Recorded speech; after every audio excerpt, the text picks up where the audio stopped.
Eclesiastes capítulo 2, verso de número 23. Quero pedir que você mantenha a sua Bíblia aberta neste livro, neste capítulo, porque o nosso conteúdo de hoje está aí no capítulo 2 de Eclesiastes. Quero que você, por favor, mantenha o seu dedo ali. Lerei o verso de número 23, que diz assim: porque todos os seus dias são dores, e a sua ocupação é um desgosto. Até de noite não descansa o seu coração, e até isto é vaidade. Vamos orar. Querido Pai, muito obrigado pelo culto que estamos prestando a Ti glorificamos. Tua palavra já foi até pregada na música. E agora é o momento em que ela será explicada através da pregação, propriamente dita. Pai, o Senhor nos trouxe aqui, e é o Senhor mesmo que em vão trabalham os que edificam. Nós cremos que é o Senhor quem abre o entendimento, nós cremos que é o Senhor quem nos capacita a entendermos a Tua vontade, nós cremos que é o Teu Espírito que anda no meio da Tua igreja. Abençoe cada um que aqui está, de tal maneira, Deus, que a Tua palavra encontre bons solos, produtivos, que sejam transformados para a glória do Teu santo nome, a ver completamente com o Senhor. Abençoe cada um que ouvirá esta mensagem aqui, e aqueles que a ouvirão depois através, ó Deus, dos meios de comunicação. Que o Teu nome seja glorificado, em nome de Jesus, amém.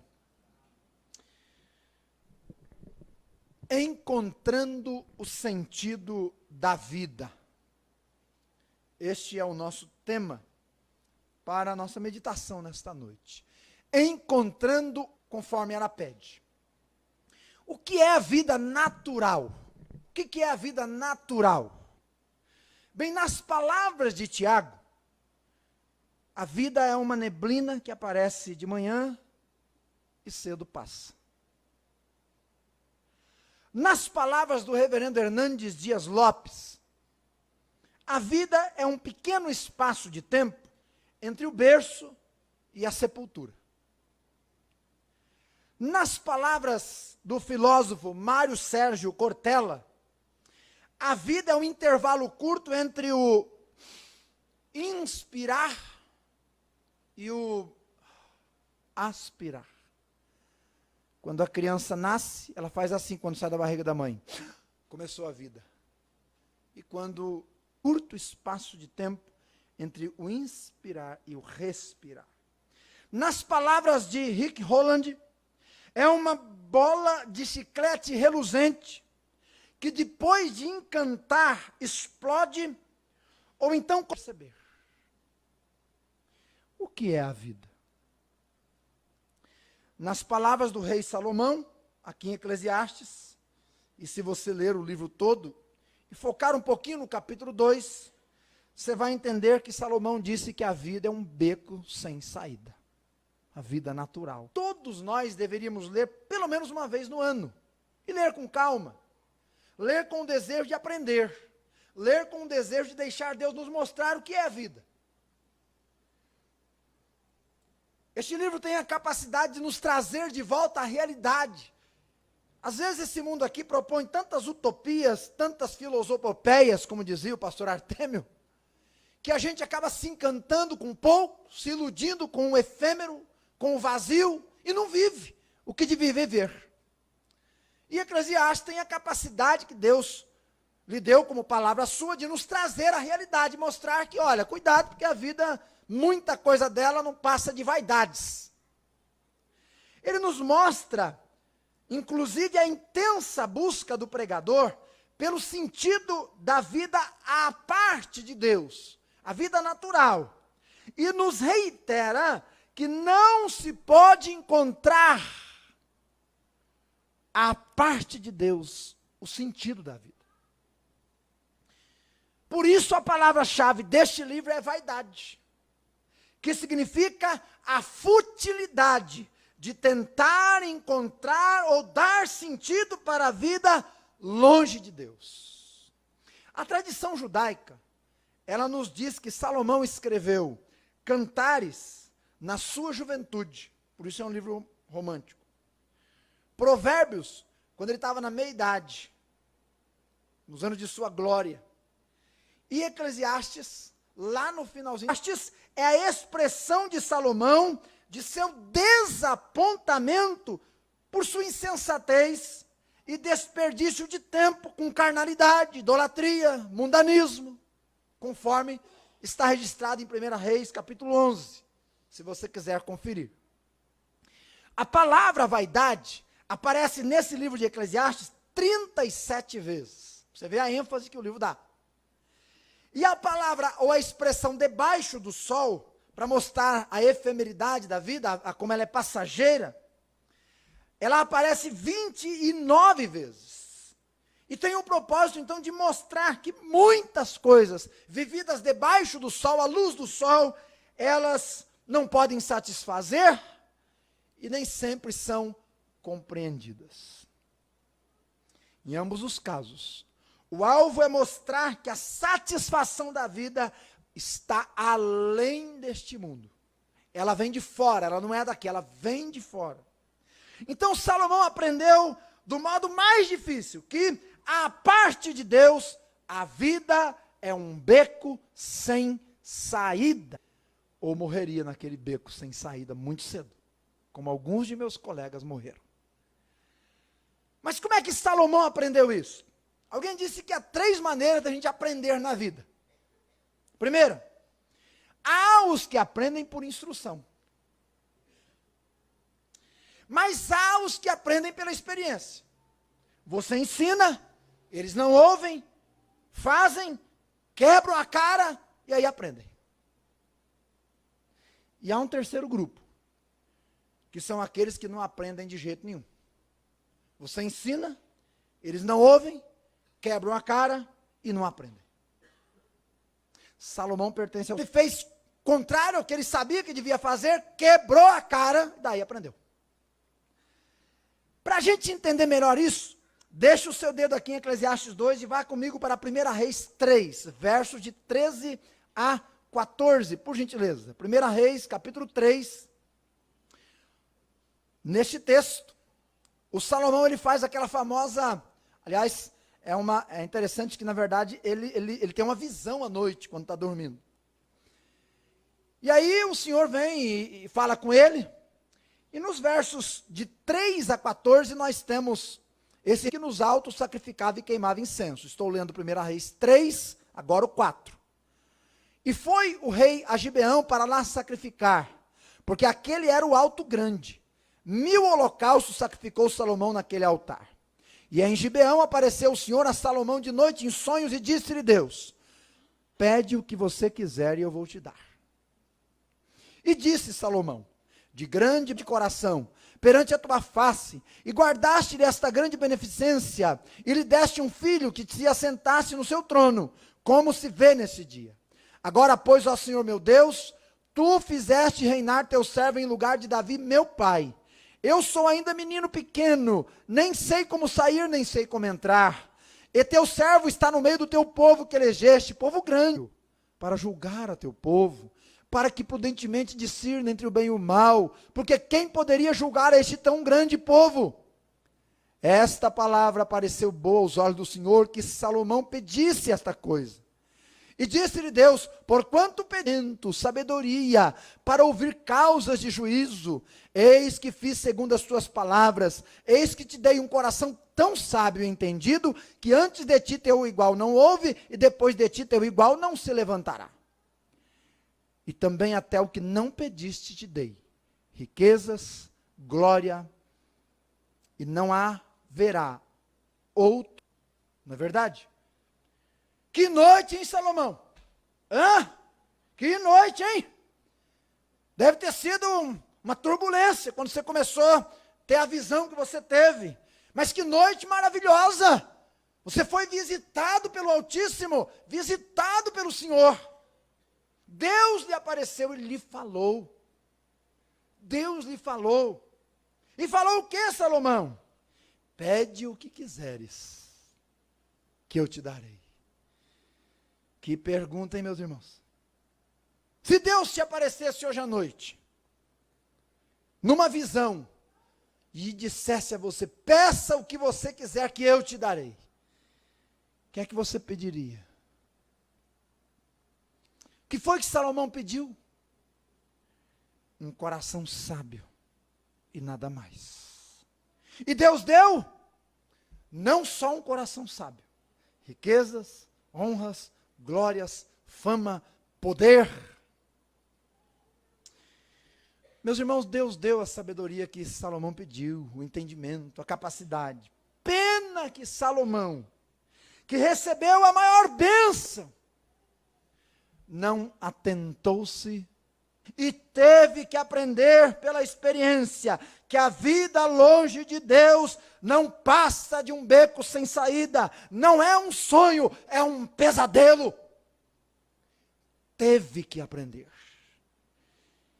Quero pedir a Deus que nem eu e você precisamos, ou precisemos, distanciar-nos de Deus para aprender esta terrível verdade. Longe dele a vida é um pesadelo, não é um sonho.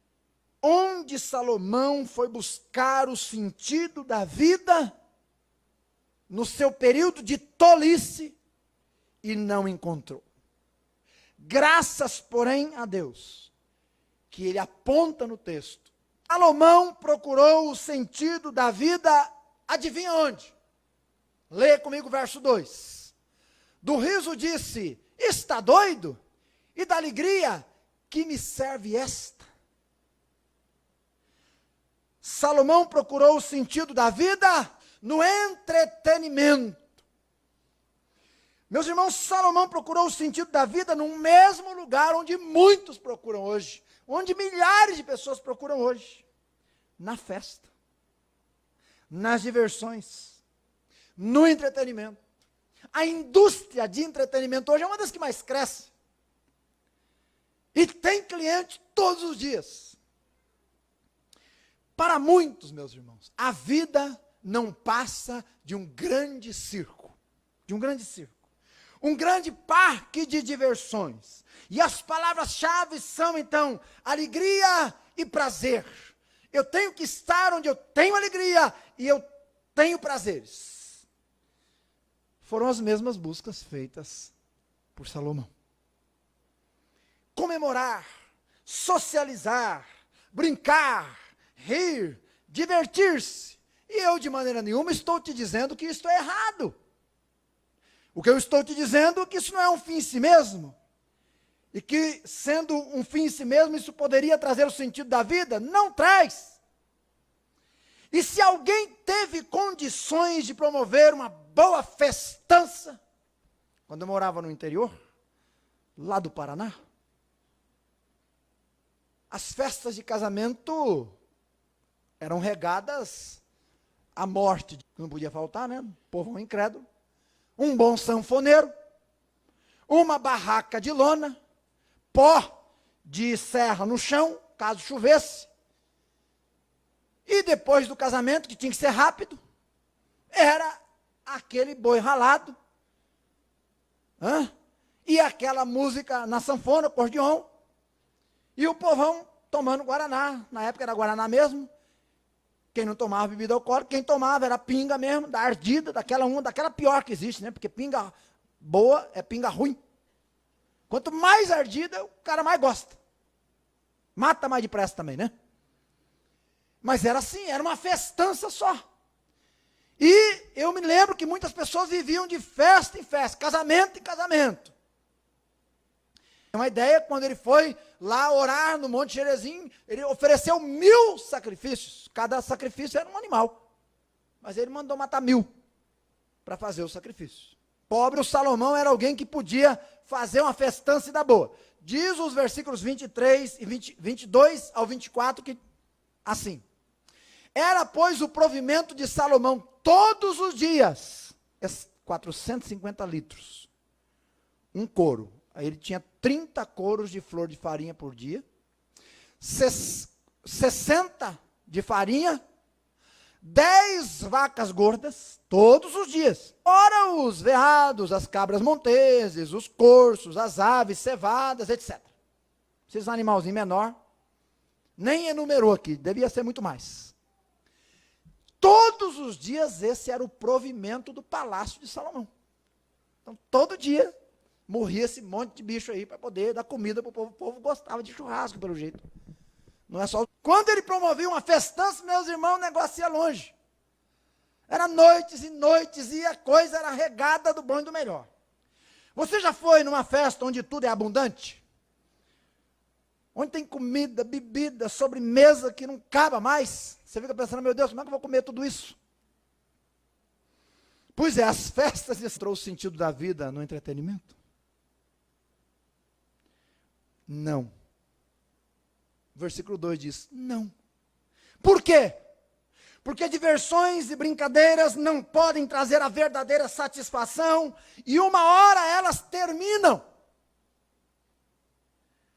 Uma hora a festa chega ao fim. Uma hora o dono da casa tem que dizer, filho, acabou a festa, tem que ir embora. Tchau. Vaza. Não é? O entretenimento pode oferecer uma fuga temporária, mas não pode dar satisfação permanente. E se você busca a razão da sua existência, se você busca o sentido da sua vida no entretenimento, você não o encontrará. O sentido da vida no fundo de uma taça de vinho. Veja o versículo 3. Busquei no meu coração como me daria ao vinho, regendo-me, porém, com sabedoria. Eu achei até interessante esse negócio aí. E como é que eu reteria a loucura? Até ver o que seria o melhor que os filhos dos homens fizessem debaixo do céu. Presta, você está entendendo o que você está lendo? Ou eu estou lendo aqui e está voando? Está entendendo? Salomão está dizendo assim, olha, eu me entreguei ao vinho, porque dizem que a bebida, o vinho naquela época, né, ele faz a pessoa caminhar nas nuvens. Tira a pessoa dos problemas. Faz ela viver avoadamente. Faz ela viver, não é, alegremente. É aquele que é tímido se torna um leão, aquele que é leão se torna um gatinho, e assim vai. Eu me entreguei a ele, para ver o que era o melhor que os filhos dos homens podiam provar. Eu me entreguei a ele. Na minha loucura, ele disse. Mais uma vez, ele faz exatamente o que muitos fazem hoje. Buscam a felicidade no fundo de uma garrafa, no fundo de uma taça de vinho. Salomão era sábio, e mesmo embriagado, ele disse que conseguia ter uma certa sabedoria. Mesmo assim, entregou-se à bebedeira. E ele escreve, volta um pouquinho aí, Provérbios 20, versículo 1. Olha comigo aí, por favor. Provérbios 20, versículo 1, ele diz, o vinho é zombador, e a bebida forte alvoroçadora. Todo aquele que se entrega a elas não é sábio. Agora o sábio falando isso aí. O sábio falando isso aí. Veja o capítulo 23, versos 23 ao 35. Compra a verdade, não a vendas. 23, 23. Sim, a sabedoria, a disciplina e a prudência. Grandemente regozijará o pai do justo, e o que gerar um sábio se alegrará nele. Alegrem-se teu pai e tua mãe, regozijem-se o que te gerou. Dá-me, filho meu, teu coração, e os teus olhos observem meus caminhos. Porque cova profunda é a prostituição, e poço estreito a estranha. Também ela, como um salteador, se põe a espreitar, e multiplica entre os homens os iníquos.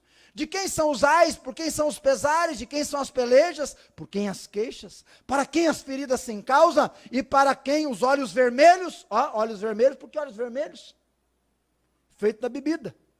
E para os que demoram perto do vinho, para os que se demoram perto do vinho, para os que andam buscando bebida misturada, não olhes para o vinho quando se mostra vermelho, quando resplandece no copo e se escoa suavemente, no fim morderá como uma cobra e como basilisco picará, os teus olhos olharão para as mulheres estranhas, o teu coração vai falar bobagens, e serás como que, quando virei a despertar, ainda tornarei a buscá-lo outra vez.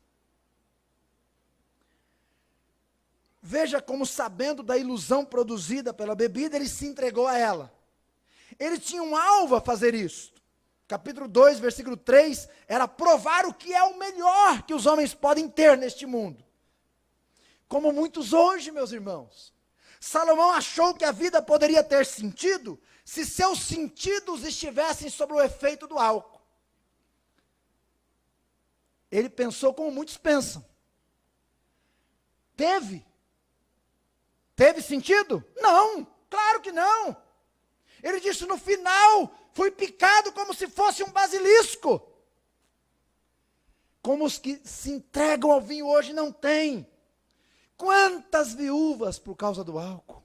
Quantas? Quantos órfãos? Quantos órfãos por causa do álcool? Quantos lares destruídos, meus irmãos, por causa do álcool? Quantos jovens mortos por causa do álcool? Quantos pais que choram a dor da perda de um filho querido por causa do álcool? Sábado passado à noite, quando eu voltava de São Paulo, aqui pertinho de casa, aqui na Marginal Pissarrão, aqui, um acidente entre 2 carros. Irmãos, teve morte ali. Eu não sei de onde vinha um carro que vinha de lá, porque é contramão. E eles bateram, que me parece, de frente, porque o carro que vinha de lá estava partido do meio. Uma desgraça. Com certeza, se não teve morte, alguém ficou tetraplégico, alguma família chorou. E a grande questão, meus irmãos, falando para o crente em Jesus, se Cristo satisfaz, e Ele satisfaz, amém?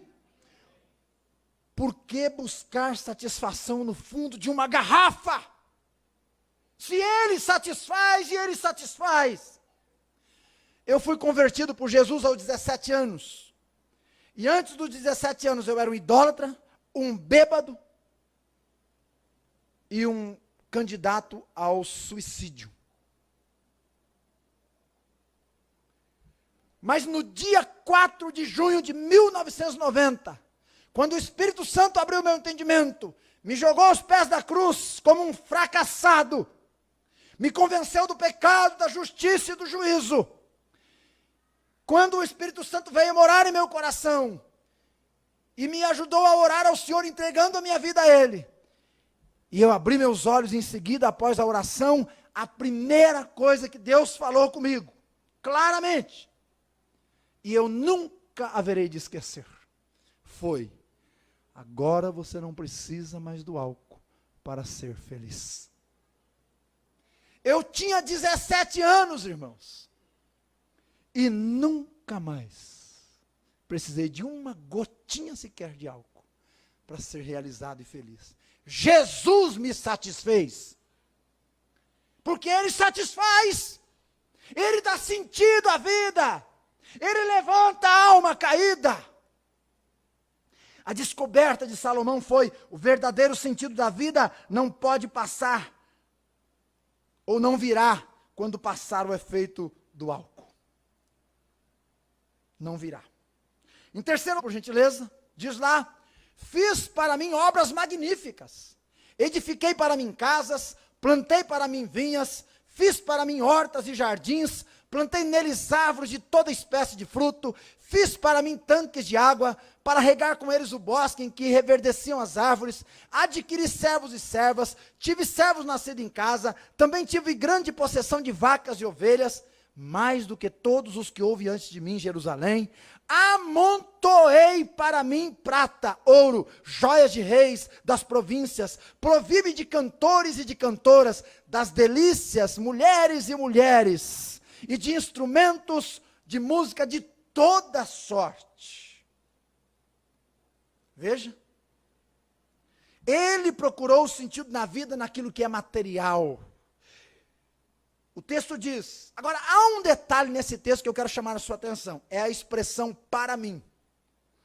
Essa expressão aí dos versículos 4 a 8, ela aparece 6 vezes. 6 vezes, isso é importante. Ele fez grandes construções e disse ele, para mim, casas para mim, vinhas para mim, hortas para mim, jardins para mim, uma floresta particular para mim, lagos para mim, servos e servas para mim, rebanhos para mim, Ouro e joias, para mim, um coração pelo sentido da vida.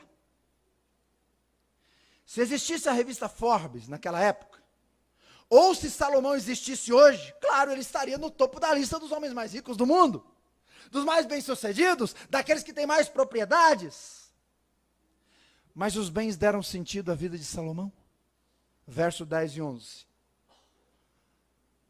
E tudo quanto desejaram os meus olhos, eu não lhes neguei, nem privei o meu coração de alegria alguma, mas o meu coração se alegrou por todo o meu trabalho, e esta foi a minha porção de todo o meu trabalho. Eu olhei para todas as obras que fizeram minhas mãos, como também o trabalho que eu, trabalhando, tinha feito, e eis que tudo era vaidade e aflição de espírito, e que proveito nenhum havia debaixo do sol.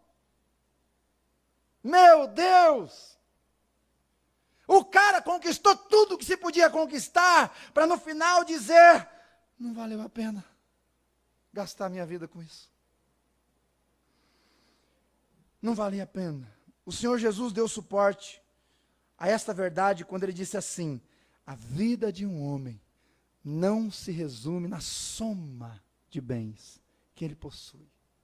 Meu querido, o sentido na vida não está por trás ou dentro de um embrulho de presentes. Não está. Não está. O sentido da vida não está em coisas. Não está. Pare de correr atrás do vento. Não está lá. Você vai chegar lá e não vai encontrar. Eu não estou dizendo que você não tem que trabalhar. Eu não estou dizendo que se Deus te der uma coisa, você não tem que cuidar. Aí está o sentido.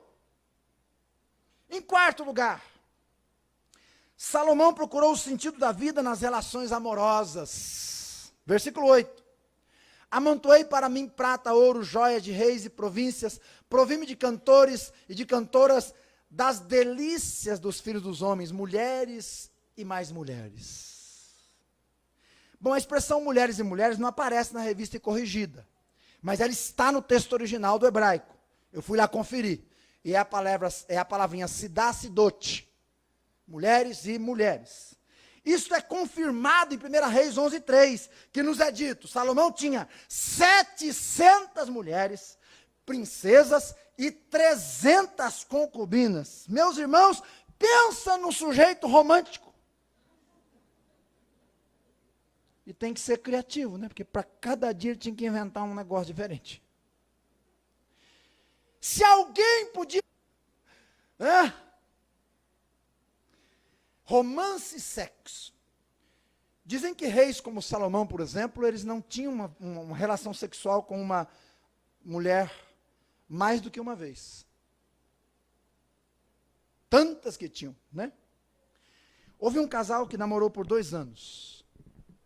Prepararam tudo. Casaram-se. Antes de completar 1 ano de casados, ele sofreu um acidente e ficou tetraplégico. Mas a esposa não, porque sexo não é o sentido da vida. E você não vai encontrar lá. A mentira da sexualidade e do romance como satisfação plena é propagada hoje, mas não é verdade. Faz parte da vida, mas não é um fim em si mesmo. Embora entre pessoas que juraram no altar viver juntas até a morte. Nenhum prazer deste mundo é um fim em si mesmo. A parte de Deus, eles não são plenos. Veja o que Salomão disse depois de todos esses prazeres. Aqui, né? Se a convivência com uma pessoa, já exige amor, perseverança, paciência, calma, espírito de apaziguamento. Não exige isso, tá, gente, irmão? Você tem que ter paciência. 1000 mulheres. Gente, eu fiquei pensando, imagina as fofocas lá dentro. Meu Deus do céu, aquelas briguinhas que dá, não é?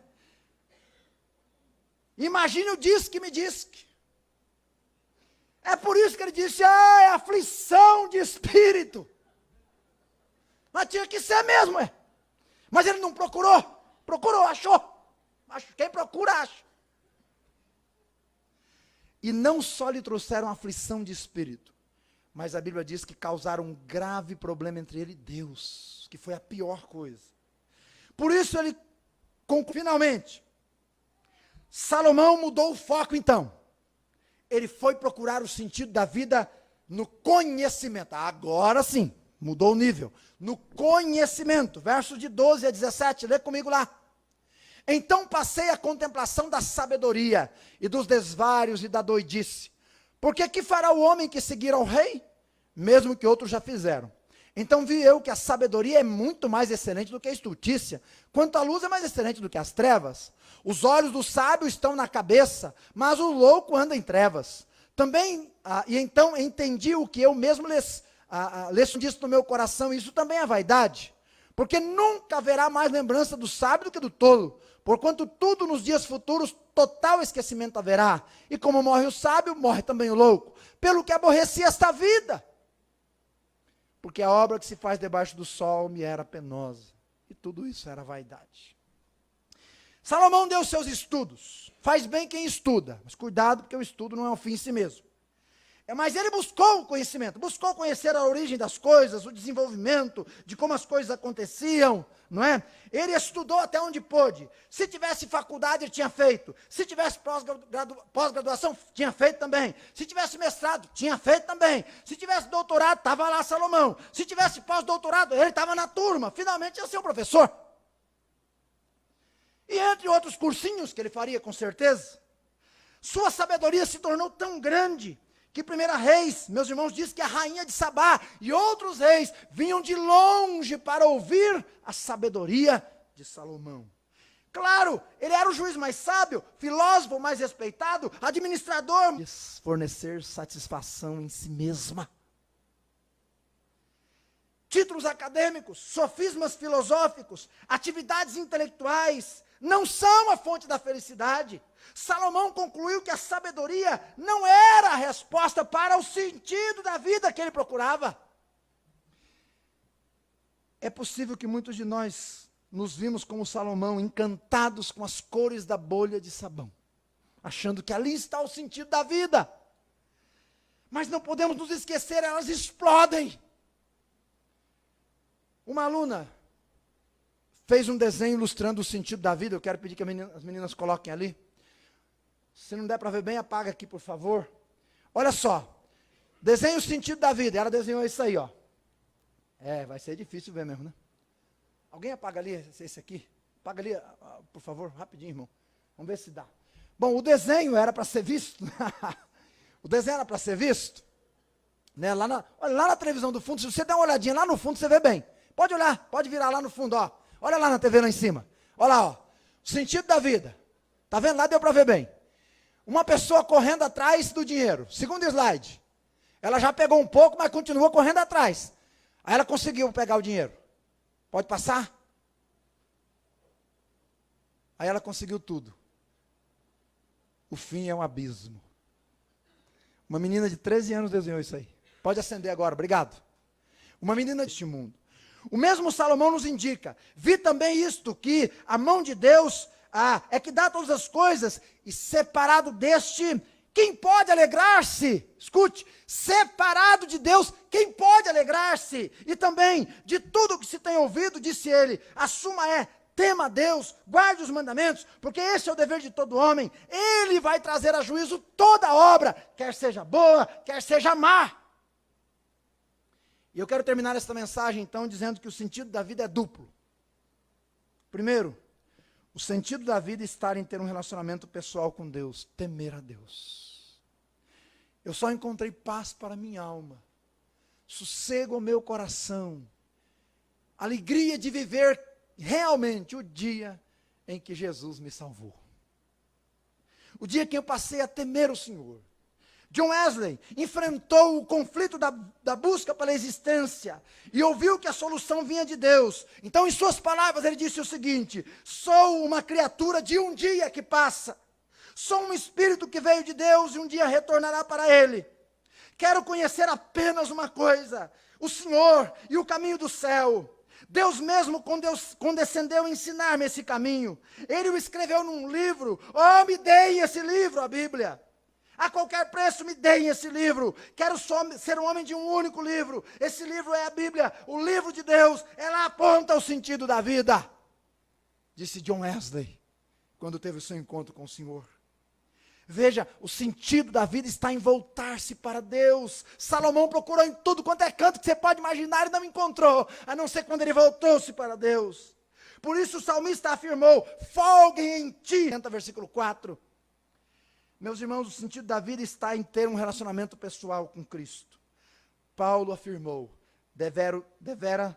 considero tudo como perda por causa do conhecimento de Cristo. Agostinho, depois de encontrar-se com o Senhor, disse, muito pouco te ama aquele que ama qualquer coisa juntamente contigo, e que não te ama exclusivamente por quem tu és. O sentido da vida não está em coisas, está em ter uma vida com Deus, temer a Deus, crer em Jesus, obedecer a sua palavra e viver para Ele. E, último, o sentido da vida está em guardar os mandamentos. Guarda os mandamentos, disse Salomão, guarda os mandamentos. Há muitos mandamentos e devemos guardar.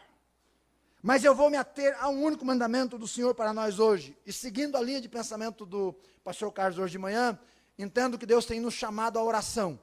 Por isso, quando ele falou, me reportei a este ponto da mensagem. E o mandamento é o dever de orar sempre sem nunca esmorecer.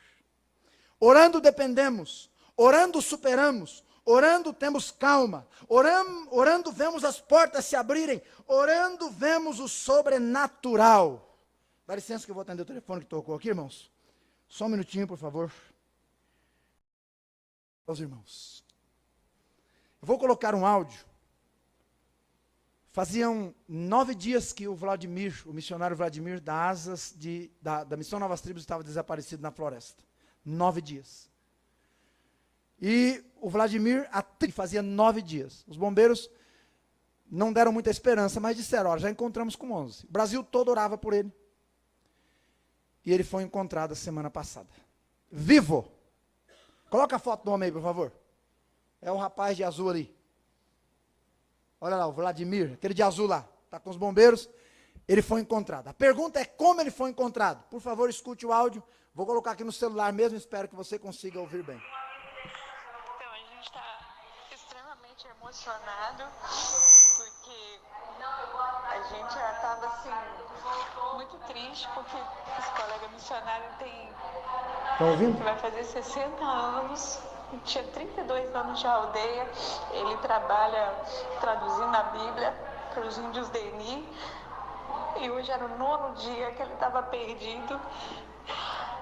A gente estava muito triste e muitos bombeiros procurando por ele, aviões, tudo e nada.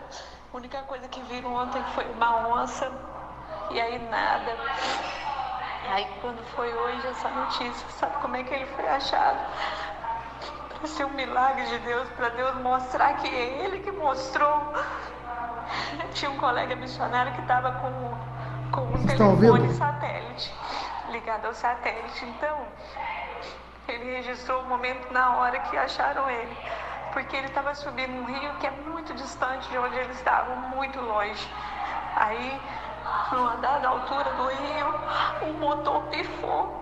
Quando o motor pifou, eles ouviram o grito do Vladimir e acharam o Vlad. Estavam procurando, ele estava muito longe de onde ele desapareceu.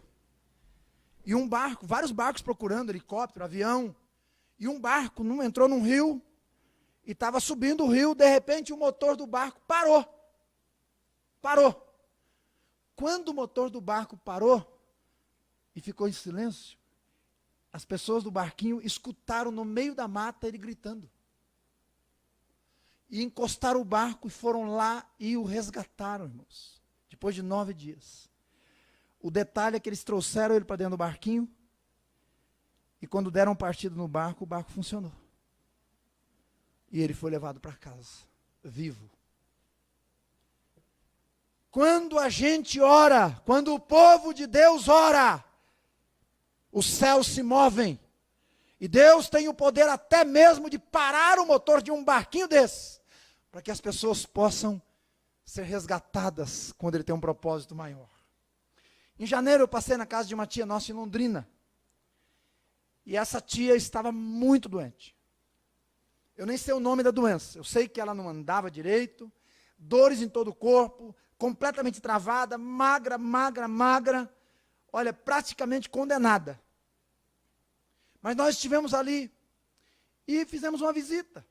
E na saída, porque eles não são convertidos, pedimos para orar por eles. E oramos ao Senhor. Dissemos, Senhor, dê a ela um médico, uma médica, alguém, Senhor, que descubra a doença e que dê um remédio para que ela possa, Senhor, sair dessas dores. Meus irmãos, nós recebemos uma ligação essa semana. E nessa ligação, ela dizia que era para nós orarmos agradecendo a Deus. Porque fazia uma semana que ela nasceu de novo, no sentido físico.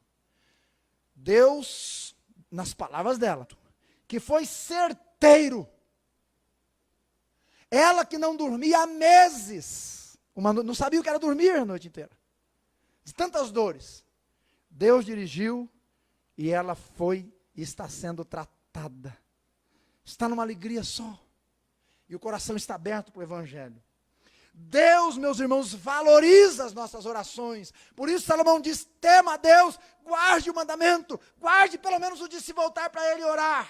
E eu quero terminar com o texto de Apocalipse, quero que você olhe lá comigo, por favor.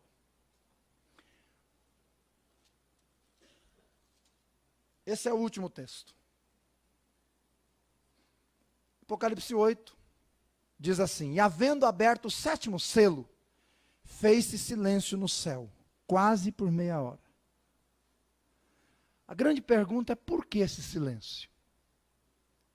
Mas tem a resposta aí no texto. Meus irmãos, eu nunca ia imaginar isso. Nunca. Apesar de ter lido isso aqui umas trocentas vezes. Vi os 7 anjos que estavam diante de Deus. Foram-lhe dadas trombetas. Veio um outro anjo e pôs-se junto ao altar, tendo um incensário de ouro na mão. E foi-lhe dado muito incenso, para o pôr com as orações de todos os salvos, sobre o altar de ouro que está diante do trono. E a fumaça do incenso subiu com as orações dos santos, desde a mão do anjo até Deus. Não precisa orar. Carrega numa bandeja de ouro as orações dos salvos. Tão valiosas para Ele que são, que meia hora de silêncio se fez no céu. E nós que precisamos orar, não oramos. Mas Ele as carrega numa bandeja de ouro. Que vergonha eu senti. Guarda o mandamento. Curve a sua fronte, por favor.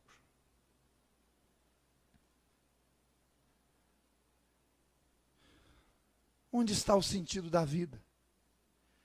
Você não encontrará neste mundo. Salomão descobriu isso.